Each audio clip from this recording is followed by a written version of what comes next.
చిన్న model basic ఉన్నత పాఠశాలలో సీలింగ్లో కొద్ది భాగం కింద పడి పెచ్చిపెడిపోయిందని చెప్పి ఈ స్కూల్ విజిట్కి వచ్చినాము. స్కూల్ మొత్తం కూడా తిరిగి చూడడం జరిగింది. గతంలో చేసిన రిపేర్ వర్క్స్లో కొద్దిగా చిన్న చిన్న పొరపాట్లు కనిపించినాయి. అందుకే ఆ పెచ్చిపెడిపోయి కింద పడ్డది. ఒకవేళ విద్యార్థులు ఉంటే ప్రమాదం సంభవించేది. దాని మీద చర్యలు తీసుకొని స్ట్రక్చర్ వైబిలిటీ మీద రిపోర్ట్ ఇవ్వమని చెప్పి మున్సిపల్ వారికి, మున్సిపల్ ఈకి, తర్వాత R&B ఎగ్జిక్యూటివ్ ఇంజనీర్కి, క్వాలిటీ కంట్రోల్ వాళ్ళకి చెప్పాము. ఆ రిపోర్ట్ వచ్చిన తర్వాత ఏం చేయాలని మేము ఆలోచిస్తాం. ఈరోజు మహబూబ్ నగర్ని ఒక ఎడ్యుకేషనల్ హబ్గా, స్కిల్ డెవలప్మెంట్ హబ్గా తయారు చేయాలన్న మా సంకల్పం మెల్లమెల్లగా దాని వైపు అడుగులు వేస్తూ ఉన్నాం. మిగతా కళాశాలను కూడా విజిట్ చేస్తాం, స్కూల్స్ కూడా విజిట్ చేస్తూ ఉన్నాం. అలాగే ఈరోజు ఇక్కడ విజిట్ చేసినాం. ఇక్కడ ప్రాంగణంలో ఓపెన్ ఎయిర్లో వంటలు వండుతూ ఉన్నారు. కాబట్టి అక్కడ ఒక షెడ్ వేసుకోవడానికి నేను ఇమీడియట్గా శాంక్షన్ చేస్తానని చెప్పి నా CDP ద్వారా శాంక్షన్ చేస్తానని చెప్పడం జరిగింది. నేను ప్రభుత్వం ఇచ్చే ఫండింగ్తో పాటు ఇక్కడ ఇంటర్నల్ రిసోర్సెస్ కూడా మనం డెవలప్ చేసుకోవాలి. మీ ద్వారా అలమ్నై అసోసియేషన్ పూర్వ విద్యార్థులు ఎవరైనా ఉంటే ఈ పాఠశాల పూర్వ విద్యార్థులందరినీ కూడా నేను విజ్ఞప్తి చేస్తూ ఉన్నా. రండి, మన అందరం కూర్చొని ప్రణాళిక రచించుకుందాం. ఈ పాఠశాల ఒక ప్రతిష్టాత్మకమైన పాఠశాల. ఇక్కడి నుంచి చదువుకున్న వాళ్ళు విదేశాల్లో ఉన్నారు, ప్రభుత్వ ఉద్యోగాల్లో ఉన్నారు, పత్రికా రంగంలో ఉన్నారు, ప్రైవేట్ బిజినెస్ చేసుకుంటూ ఉన్నతమైన స్థానంలో ఉన్నారు.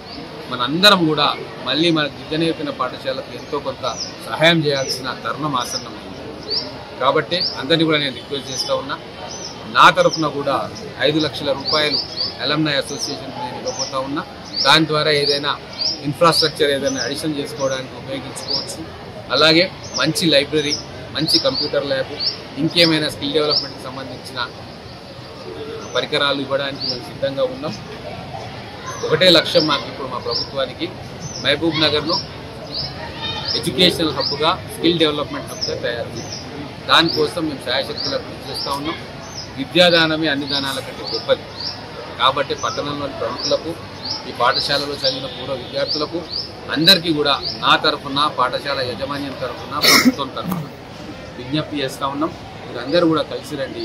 ఈ ఉన్నతమైన, ప్రతిష్టాత్మకమైన, ఎంతోమంది వజ్రాలను ప్రపంచానికి అందించిన ఈ ఇన్స్టిట్యూషన్ని మనందరం కలిసి అభివృద్ధి చేసుకుంటాం.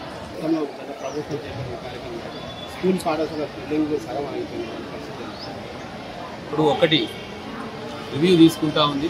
ముఖ్యమంత్రి గారి ఆధ్వర్యంలోనే విద్యాశాఖ ఉంది.